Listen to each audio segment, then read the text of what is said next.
Ibrahimpatnam police స్టేషన్లో ఈ 36/2026 తేదీన ఒక 2 ముద్దాయిల్ని మనం దొంగ నోట్లతో పట్టుకోవడం జరిగింది. 4,50,000 రూపాయలు పట్టుకున్న వాళ్ళని రిమాండ్కి తరలించడం జరిగింది.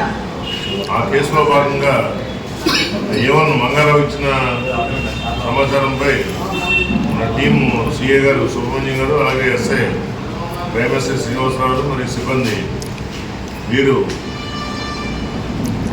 అనంతపురం వెళ్ళి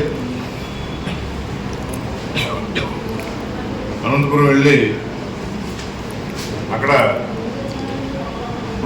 పుల్లాలరేవు రాజా, తర్వాత అలాగే హిందూపూర్లో పొదిలి భాస్కర్ వీళ్ళు పట్టుకోవడం జరిగింది.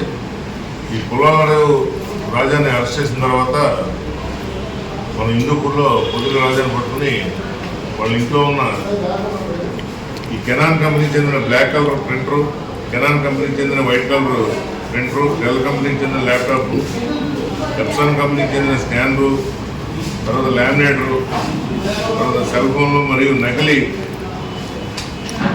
500 రూపాయలు నోట్లని సీజ్ చేయడం జరిగింది.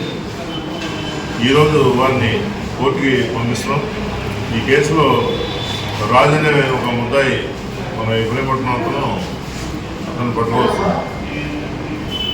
వితిన్ 2 డేస్లోనే ఈ కేసుని ఛేదించిన మన సిఏ గారిని అలాగే ఎస్ఎస్ శ్రీనివాసరావు, వర్మ, ఎస్ఐ గారు వీళ్ళందరినీ కూడా సిబ్బందిని అభినందించడం జరిగింది.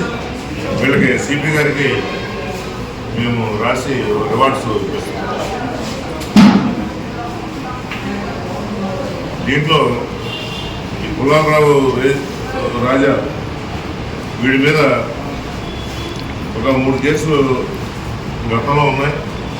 దీంట్లో 2 కేసులు కడప జిల్లా ఊరు పిఎస్, మళ్ళీ మైదుకు పిఎస్, ఒక కేసు సుబ్రహ్మణ్యపురం పిఎస్ బెంగళూరు. ఈ 3 కూడా ఈ దొంగ నోట్ల కేసు, తర్వాత ఎన్డీపీఎస్ కేసులు కూడా దీంట్లో నమోదయ్యాయి.